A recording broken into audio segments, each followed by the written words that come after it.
أدوى ما كنت هاي waxaa hadda bilowday in ballaarin doonaan aan rajaynayna insha Allah ta'ala hadii la yiraahdo ka dhiga lacagta shilin Soomaaliga oo muddo 8 bilood magaalada Beledweyne ka xanimnay lacagtaas waa sababteeda ilaaha iska laataan ku mahadsan laakiin thani waxa ka hawlgalay oo hawsha qabtay ganacsatada reer Beledweyne ganacsatadaas oo lacagtooda dollarka u bedeshay lacag shilin Soomaali inay ku bedelaan oo xamar ay ka soo raraan lacagtaas markii ay arkeen dhibaatada ka jirta magaalada Beledweyne baahida dadka danyarta ahayo saboolka ahayo ama shaaha gada jiray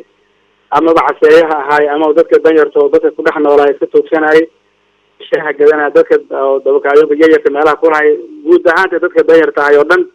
markii ay qadka ka baxeen oo magaalada ay admoodaysa inaba laga qaxay oo magaalooyin kale laga aaday ay waxa isku dabar jibiyeen shirar fara badan ay galeen kadib waxa uu soo baxday in lacag shilin Soomaali dalbaano oo lacagtooda ku bedelaano oo ay jeebkooda qasaar ay ka keenaan si dadka danyarta ay u noolaadaan oo ay lacag soo shilin Soomaali ay u helaan ganacsatada marka hore maxaa sabab u ahaa in lacagta shilin Soomaaliga magaalada ka socodsiis maxaa sabab ay ku soo furaan ay ku guuleysteen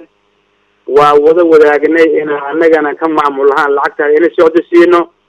lacagta dawladda ay qaadato qasada dawladda ay soo gasho maamul goboleedka Hirshabeelle muxuu shaqaalaha dawladda la siiyo muxuu ahaay ay meel kasta lagu sarrafto maamulka iyo ganacsatada ay ka wada shaqeeyaan lacagtaas ay ku shaqeeyaan magaalada ku gali lahayd waa gartay marka hore maxaa sabab u ahaa in lacagta shilin Soomaaliga magaalada ka socodsiis maxay tahay sababta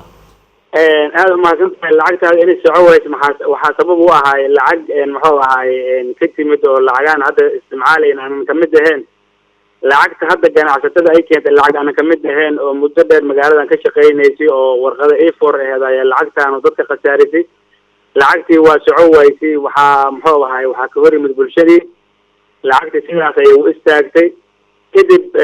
waxa isticmaalkeeda bilaabay shirinkii lacagtii dollarka Mareykanka ay dadka muddo dheer ay ku dhibaatoobeen oo ay u shaqeynaysay kadib ganacsatada iyo dib muxuu ahaay abaabul u sameeyay in lacagtii horena la hakiyo ama baqaar hataalo ama dhabaha lagu daadiyo dib in loo hakiyo lacagta Soomaalida meel kasta ay joogto ku shaqeysato lacag shilin Soomaaliga la yaqaan macruufka dhow 20 tan lagu shaqeysanayo dib loo soo celiyo magaalada ka dhaqan gasho ay shacabka ay qaataan waa gartay maamulkii magaalada hadii aad tihiin wada tashiyo iyo kulmana la qaateen ganacsatada ma ballan qaadeen inaanay mar dambe u soo laaban doonin in la joojiyo isticmaalka shilin Soomaaliga ma santahay lacagtaani markii hore xagga maamulka kama imaan in ay joogsato balse waxay ka timid dhinaca ganacsatada ay ka timid in istaagto mar hadda ganacsatadii ay baayiga wax wadaan oo ay nala shaqeynayaan maamulkan waa la shaqeyn doonaa lacagtaas waa la dhaqagelinaa cidii ka hortimaadana talaabo sharci ayaan ka qaadi doonaa ganacsatada iyo maamulka wada shaqeynayo marka dhinaca kale waxaan ogeyn magaalada inay ka jireen xanuuno kala duwan oo sabab u ahaa biyo la'aantii wabiga Shabeelle bal arrimaha nooga waran halkee wax marayaan aad ma santahay waa sax inkastoo hadda ay dhibaatooyinkii faraha badan lahayo shubankii uu istaagay balse ay iska jiri karaan maadaama wadi biyihiisa ay noqdeen biyo madow oo qad mugdi ay noqdeen ay ceelasha magaalada ku yeelan ay la dagaalamaan hay'adaha ka howlgala washka oo howlaha ku shaqale dadaal fara badan ayaa lagu wadaa shaqada inta badan waa istaagay tababaro fara badan si biyaha ceelasha ku jira iyo kuwa kale inta waa loo daryeelo bulshadana ay dhibaatadii ay dib ugu soo noqonin ayaa laga shaqeeyaa haddeerna waa fiican tahay magaalada hadda shubankii tirada badan lahay ma laha laakiin waxaa xusud mudan biyaha magaalada wabiga Shabeelle biyaha ku jira in hal xabba biyo ay ku jirin ay baabuurka iska mari karaan oo dadka iska lugoy karaan xoolaha ay mari karaan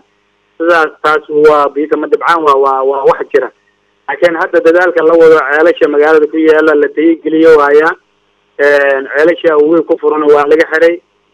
si toos ayaa hay'adaha ku shaqale caafimaadka iyo faydhowrka ayaa dadaal fara badan ku wadaan waana ku guuleysteen